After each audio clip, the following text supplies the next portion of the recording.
Өзümдүн аты Канатбек, Капаров Канатбек Ташиевич. Мен ошо Ош областынан ошо Кара Суу районунда Мады айылында туулгам. 71-жылкы болом. Мен өзү өскөн жерим Ошто чоңойдум. Ош шаарынын өзүндө чоңойдум. Баардык билет Ошский район дейт. Балконский мен өзүм атап келгенде да, өзү шаарда чоңоюп Балконский болуп. Ошол атам ошол немеде шаардагы үйдө жашап жүргөн кезде ошол айылга үй салабыз деп Куршап айылына барып, бир тууган эжеси ошол жерде жашагандарына байланыштуу, ошонун жанына үй салам деп барып, биз ошон 9-10 классты 9-10 классты биз Куршап айылында Токтогул мектепте окуп калдык да. Өзү мен ошо Жору баласы болом, Адигине. Чоң атамын Жору урусунан боломун. Карасулук деп коет, мени өзүм Карасуудан болом. Бирок эми баягы жетилген жерим эң эле баягындай жаштыкты сүрүп катуу мындай мынтип формироваться эткен мезгилим меники Куршап айылында өттү да. Анан мына бакка кызыгып калганымдын себеби, бакка кызыккан себеби ошол 2015-жылы биз бир проект менен, жумуш менен ошол Лейлек районунун Арка деген айылына барып жашашка туура келип калды. Ошол жерде мен бир жарым жылдай жашадым ошол жерде. Жашаганда күнүгө тажиктер менен сүйлөшөбүз, тажик улунда кишилер менен. Анан баягы Ленинабад деген шаар өтө жакын болгондуктан ошол жака түшүп келишке туура келет эле. Анан бир нерсе мени аябай ойлонтурду да. Негедир ошол Арка айылына чыксаң, бар жок сап-сары болуп күйүп турат да. Бир үп эткен шамал жок. Анан кийин бир дарак жок да. Хотя Ленинабадтан өйдөрөктө жайгашкан да. Ленинабадка түшсөк, ал жерге барсаңыз, жашыл, эми көзүң сүйүнөт да, жашыл, бар жок гүл, жолдун бою гүл, бар жок дарак, ушунчалык салкын, ушуну өздөрүнө аябай шарт жаратып койгон да. Анан кирип чыгып, ойлонуп, анан эмне себептен мына биз деген бак отургузбайбыз, ушу тажиктерге окшоп деп анан алардын багына бара баштадым. Баягы бирге иштеген балдар бар эле, тажик балдар конокко чакырат, барасың, баргандан кийин мен бакка барайдам дейт. Түштөн кийин келем дейт, бакка мен деле ала барчы, барып көрүп келейин деп барып, анан ошол жерде бир бакка түш келдик. 16 гектар бак экен. Баягы жүзүм бак экен. Ошол киши мага көп эмелерди берди да, бактын фазилетин айтып берди. Бакта ушундай удача бар, бакта деген өтө көп башка өсүмдүктөргө караганда бак деген өтө жакшы киреше берет, адамды тез бутуна тургузат, байытат деп айтып берип, анан мен ошол кишиден айттым да, эң көп пайда көргөн күнүм кайсы болду эле деп айтсам, бир жыл ушунчалык үшүп жүрүп кетип, биз ошо вовремя эмелерди түтөткүч салып, сактап калып, ошол жылы Тажикстандын өзүндө жүзүмдүн баасы $5 чыкканда мен ушул багыма $450,000 киреше көрдүм деп да. Азырчы десем, азыр эми 150-200 дейт да. Ошого таң калдым да, ушундай экен, болбогондо бир мындай нехитрый бир приспособлениялар менен жерге урукту салдың, ал урук өстү, мөмөсүн чыгардың, саттың, мындай карап көрсөң, адам жасай ала турган эле функция экен да бул.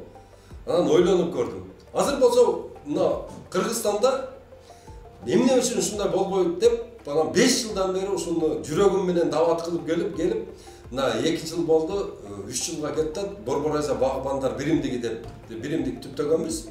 Анан регистрация болгонубузга ушул 1,5 жыл болуп калыптыр да. Ага чейин мындай неформальный иштеп жүрдүк.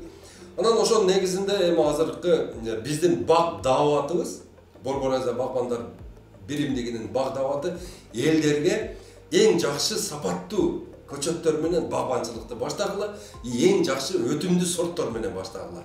Анан кийин ошону кантип отургузса болот, ошону мөмөсүн кантип сатса болот, биз ошону түшүндүрүп жатабыз да. Биз сунуштап аткан азыр элдер байып алга чейин $10,000 каражат менен полукарликовый 1 гектар бак кылса болот да. $2,000 тосконуна кетет, $3,000 капельныйга кетет, $5,000 көчөтүнө кетет. $10,000 менен $850,000 сом менен орто эсепте миллионга чейин сону бак кылып алат да. А ушул бактан уже мисалы үчүн 2021 канча жылдын ичинде жашы мөмө 5-чи жылы уже полностью коммерческий түшүмгө кирип кетет. 5-чи жылы. А биздин эски высокорослый дарактарды отургуза турган болсок, эң эле жакын баягы түшүм бергени мына Шабдалы болуп эсептелет, ал 4-чү жылы гана түшүмгө кирет да. А баткен гиластар болсо 12, 14, 15 жыл бербей жүрө берет. А биздин именно сунуштап аткан көчөттөр болсо, эң максимум ушул жаңгагы уже 5-чи жылы түшүмгө кирет да. Жаңгак деген бизде отургузуп койсоң 18, 18, 19, 20 жылга чейин түшүм бербей жүрө берет да. 5 сотик, анан 10 сотик деген проект бар да. Биринчи ошол жерге отургузат. Анан мисалы үчүн 5 сотикке 400 алма батат. Карликовый. Эң эле бербей дегенде 15 килограммдан берет. 400ге көбөйткөн 6 тонна алма болот. 6 тонна алманы мисалы үчүн жакшы кылып туруп самындап, жууп, таптаза кылып сатып бере турган болсо, 3 жыл сата турган болсо, жетиги чоң бакка акча чыгарып алат да. Биз ошол жагын жардам беребиз көбүнчө. Эми аздан кыла бериш керек. Бул деген сапатсыз 10 көчөт отургандан көрөп сапаттуу 2 көчөт жакшы. Биздин Кыргызстандын жеринин өзгөчөлүгү, биздин жерибизде ушул мөмө жемиштерди таттуу кыла турган мындай свойство, минералдары толо. Анан биздин жерлерибиздин көбү мөңгүнүн суусу менен сугарылат, ошон үчүн биздин мөмө жемиштер аябай таттуу, ширин, жештүү, ичи толтура витамин болот. Биз ушудан пайдаланышыбыз керек. Мисалы үчүн 1 гектар жерге жаныбызды алып көрөлү, мына Күнтүү жакта. Ошол жерге 1 гектар жерге арпа септик. Арпадан киреше алдык 20 000 сом же 15 000 сом киреше алдык да. Андан көрөктө ошол жерге алма отургузуп койсок, зимний сорттор бар, Red Chief, Golden Delicious, Granny Smith деген. Мына ушулардан болоду дегенде 40 тонна түшүм алып баштайт уже 5-чи жылы. А бул биз сунуштап аткан полукарлик 106-чы подвойдогу алмалар 2-чи жылдан уже түшүмгө кирет. 2-чи жылдан 2ден алма берет. 3-чү жылдан уже 10дон алма берет. Уже эмеден 4-чү жылдан баягынын алмасы 40-45 болот. Мына 3-чү жылы 2018 жылы отургузган алмабыздан биздин үйдө алма 45 алма пышып берди. 45 алма. 3-чү жылы. Мына бул деген өтө жакшы да. Мына ушудан пайдаланышыбыз керек. Мына Кыргызстандын өнүгүү стратегиясы бул арпа сепкенден, же экспорт сеп, же да бирдемеден эмес. Биздин өнүгүү стратегиябыз бул бакта. Мына Өзбекстан өзүнүн алмасын башка жакка сатат да, биздикини алып жейт. Өзбекстандын өзүнүн алмасы мисалы үчүн 20 сом, 30 сом болсо, биздин алмабыздын баасы ал жерде 150 сом, 200 сом биздин алмалар. Мына нокаттын алмалары. Азыр мына жай келди, базар толтура жайнап көчөт келет. Алардан албаш керек. Мына азыр Араван районунан ошол Кызылкыя тараптан, анан кийин Баткен тараптан, Өзбекстандан, Тажикстандан бизге контрабанда болуп, бир жылына эң эле аз дегенде 5 миллион, атак сезон жакшы болуп берсе 10 миллионго чейин контрабанда көчөт кирип алат да. Мына ошол көчөттөрдүн бардыгын биздин фискальный органдар текшерип, базарга киргиздирбеш керек, сатып аткан жеринен бардыгына запрет коюш керек. Именно Кыргызстандын өзүнүн селекционерлери жасап атат, полукарлик кылып. Мына ошолорду алыш керек. Же болбосо азырынча булардын объему көбөйгү чейин биздикилер көчөттү турецкий алыш керек. Турциянын дагы бардык питомниктеринен ала бербеш керек. Ал жерде питомникке ошондой независимый ошол кайдан билебиз? Ал Турцияда сертификаты болот. Сертификаты болот. Бул көчөттөр холодильниктен сатылат. Көчөдө баягындай портерге жөлөп алып, же болбосо бир тамырын ачык кылып сатпайт бул көчөттөрдү. Буларды холодильниктен барып аласыңар. Буларды 5 сааттын ичинде жерге бериш керек. Кыргызстанда азыр бардык Кыргызстандын жерлеринде багбанчылык кылса болот да. Мына көркү жерлерде айтат да, ысык дейт да. Ысык жерлерге ошол ысыкты, жылуулукту сүйө турган дарактар бар да, мөмөлүү дарактар. Мисалы үчүн аларга мисте, бадам кирет, өрүк, баткен килес кирет да. Ошолорду отургузса болот. Анан кээ бир жерлерде айтат бизде суук дейт да. Суук жерлерге карагат, брусника, морожка, калина, крыжовник, голубика мисалы үчүн, калина, клюква деген эмелер бар да. Бадалдуулар бар. Мына нарын, чаткал, чоңалай, алайкуу, анан түп район. Шуну менен заниматься этсе болот.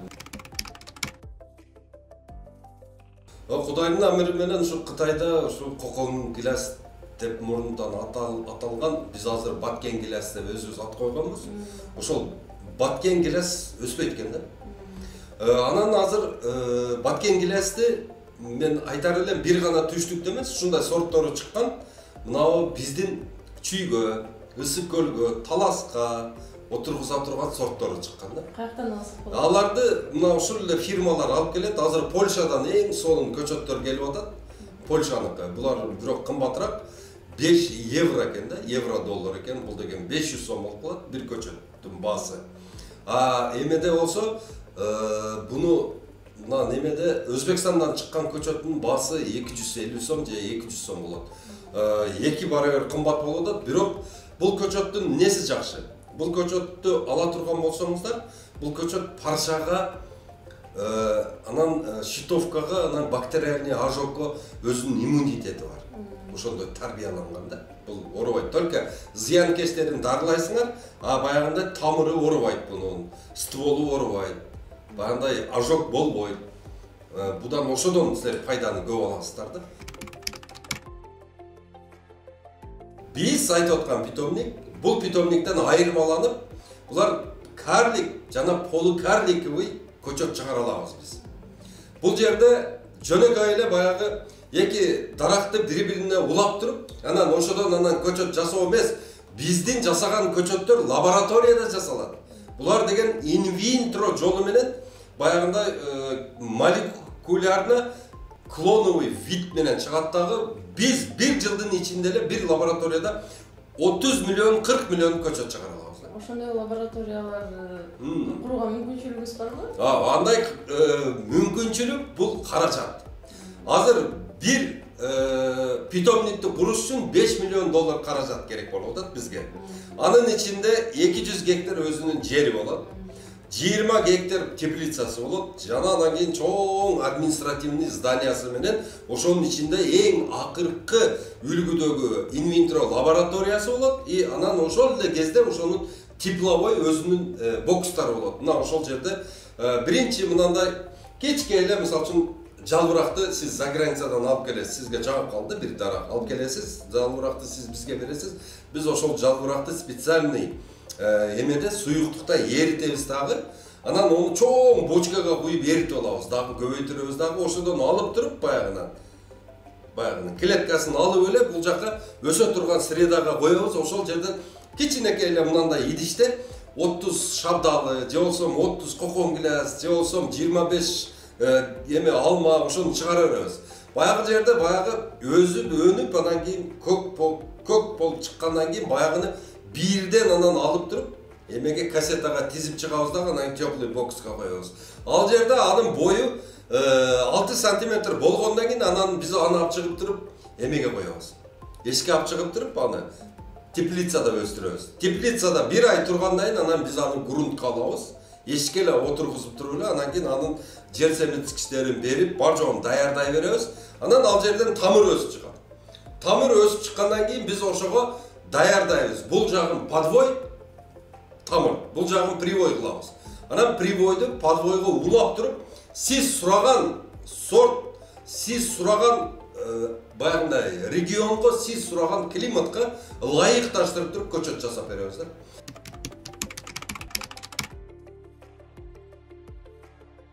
Бизде азыр 1 миллион 300 миң гектар жер иштетип атабыз. Ошонун дагы бир айдам 600 миң гектары багара. Багарага биз бара элекпиз да. 30 жыл болду багара кайрак жерге эч ким бара элек, эч нерсе эгерек.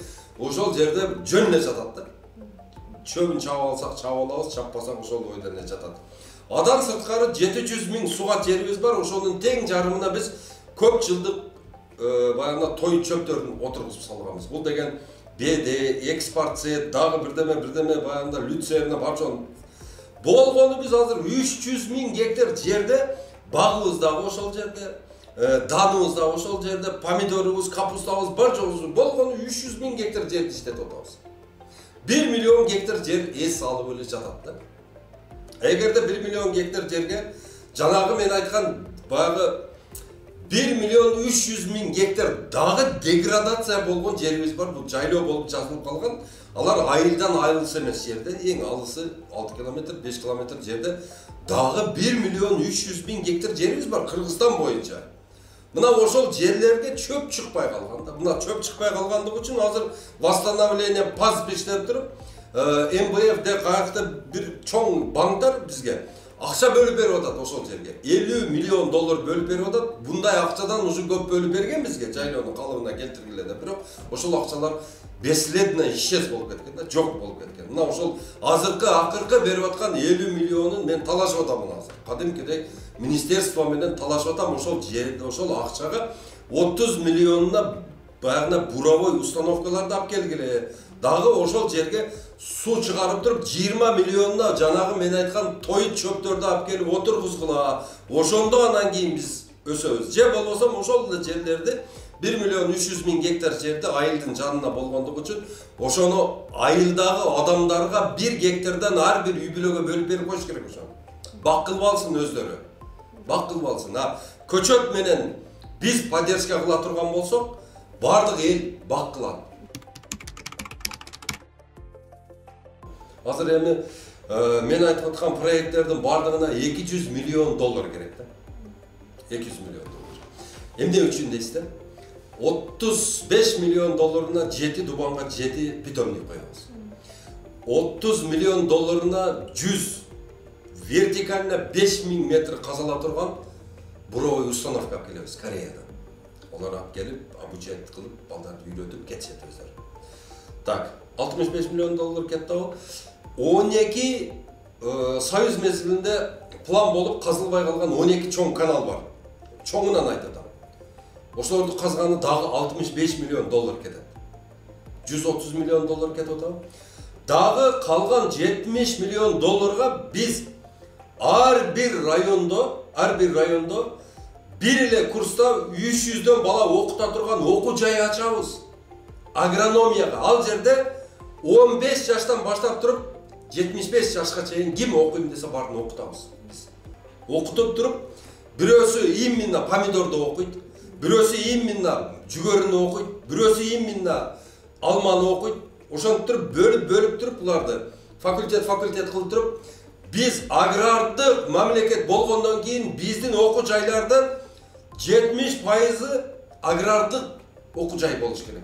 Биз эгерде өзүбүз багабыз дей турган болсок, бизге агрономдор керек, ветврачтар керек, мал чарбаны селекционерлер, ассимиляторлор, бизге толтура окумуштуулар керек. Бизге өтө бир мындай чоң окуу базасы керек. Мына ошону төптөш үчүн 70 миллион доллар ошого ажыратып бериш керек мамлекет. Эгерде ошол 200 миллион долларды ажырата турган болсо, Кудайым буйруп насип этсе 5 жылдан кийин биз туруктуу өнүгүү жолуна түшөбүз. Туруктуу. Эч кыйшаңдабай түз жолго түшөбүз дагы. Анан биздин кишилердин азыр мен айткан 2 миллион гектар жерге баг отургуза турган болсок, ошондо ар бир гектар жерде 2ден эле киши иштегенде 4 миллион жумуш орду ачылып атат.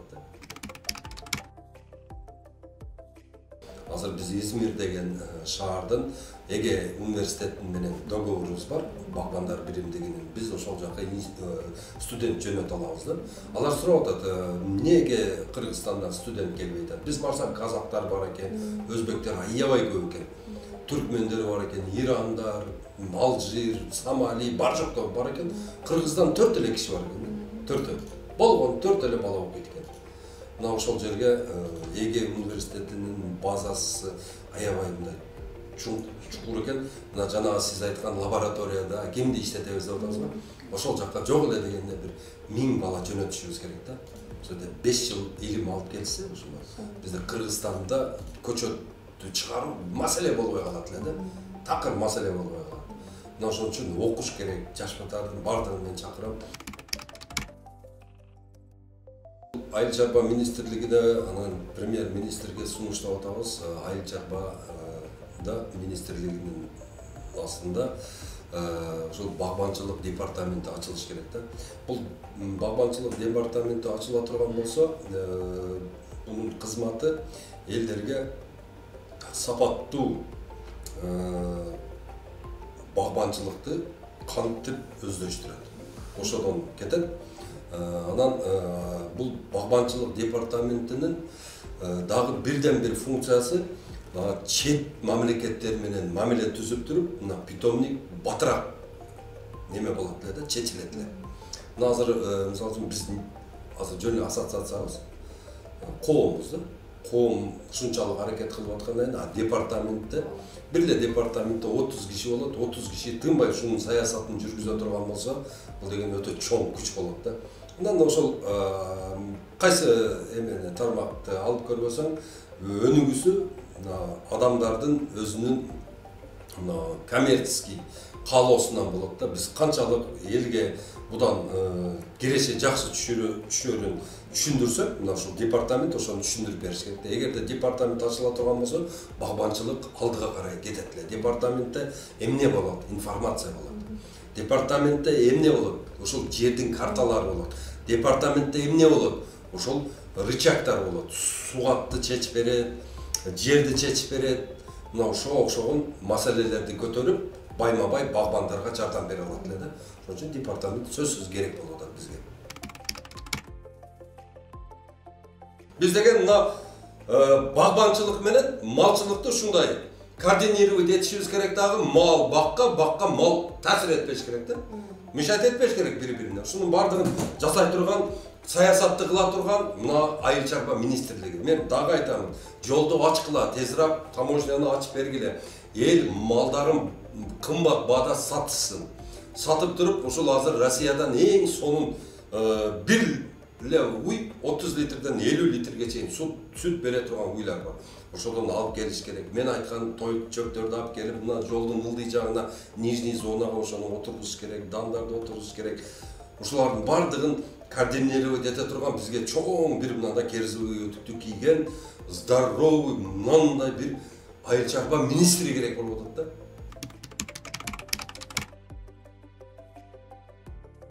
Эми жер семиткичке, органикалык жер семиткичтерге биз азыр биогумус сунуштап атабыз. Биз дагы өзүбүз дагы биогумус өстүрүп атабыз. Нарынга мен барган жерде эле мал аябай көп экен да. Мал бар жерде бизде 40 көп болот. Сөл жандын эң чоң азыгы бул ошол 40 болуп эсептелет дагы. Бардыгы ошол бакса боло турган. Анан ушул нарындын условиясында кантип багат деп көбү үшүп жүрөт дейт да. Мен көрдүм, тоң 1,5 метрге чейин түшөт экен да. Ошон үчүн аңды казганда широкий казыш керек. 8 метр казыш керек. Узунун 20 метр кылыш керек дагы. Глубинасы 2 метр болуш керек. Анан кийин ошонун ичин 40ка толтуруп, үстүн дагы 40 менен где-то 1,5 метр кылып кыгып үйүш керек дагы. Аябай суулап туруп, ошол жерге сөл жанды салып коюш керек экен. Бир жагынан салып койсоңуздар, бул жагына жеп кете берет. Мына жеген жагын алып туруп, бул жагын 40 менен толтуруп кете бересиздер. Анан акырына жеткенде уже сөл жан бардыгы бир жакка чогулуп калгандан кийин ортого дагы кичине 40 таштап койсоңор, бул жакка өтүп кете берет да. Бул ошол казган ямаңар силерге 100 жыл иштей берет да, эч жакка кетпейт. Эгерде каражат боло турган болсо, мына ошол жерди эмне кылып койсо болот экен? Теплый баягында неме цементтеп туруп, тышынан теплый эме жүргүзүп койсо болот да. Ошондо сөл жан жыргап жашайт да. Булардын дем алуу органы баягы ушу суу түшсө, ошол менен дем алат экен. Азыр биз 40 райондо, анан дагы 10 шаарда, чоң шаарларда багдабат жүргүзөбүз. Багдабаттын мааниси бул элди багбанчылыкка чакыруу, бак отургузууну үйрөтүү. Мына азыр бардык райондордо боло турган багдабатка мына багбандардын бардыгын чакырамын. Келиңиздер, биздин азыркы Кыргызстан боюнча бактын абалы жөнүндө таанышуу болот. Анан кийин ошол жерге келген багбандарды мен айтар элем, өзүңөрдүн айылыңардагы азыркы багбанчылыктын анализин ала келсеңиздер. Биз ошол жерде силерге туура направление берип, багытты берип туруп, анан ошол жерге эмне отургузса болот. Силердин жериңердин эртең иштеткениңерде силерге кирешелүүрөөк болот. Биз ошол жөнүндө чакырабыз. Багдабаттын мааниси ошол. Биринчи Багдабат Лейлекте, Исфана шаарында болот.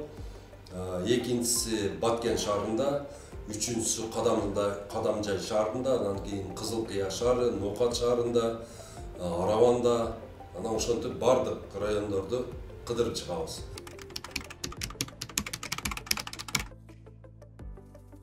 Эркин Тоо газетасын мен мурунтан жакшы көрөт элем. Силер көп жакшы макалалар чыгарасыздар. Мына Кыргызга керектүү көп мындай информацияны бересиздер, маалыматты. Эми силерге ийгилик. Бардыгыңыздарды ушул баг отургузууга чакырамын. Мына YouTube көрүүчүлөр дагы номеримди кайталап кетейин: 0550 20 0007. Ошол Телеграмдан жазсаңыздар, мен силерге Телеграм группанын ссылкаларын берем. Ошол жерде бұдан да көп маалымат ала аласыздар. Рахмат.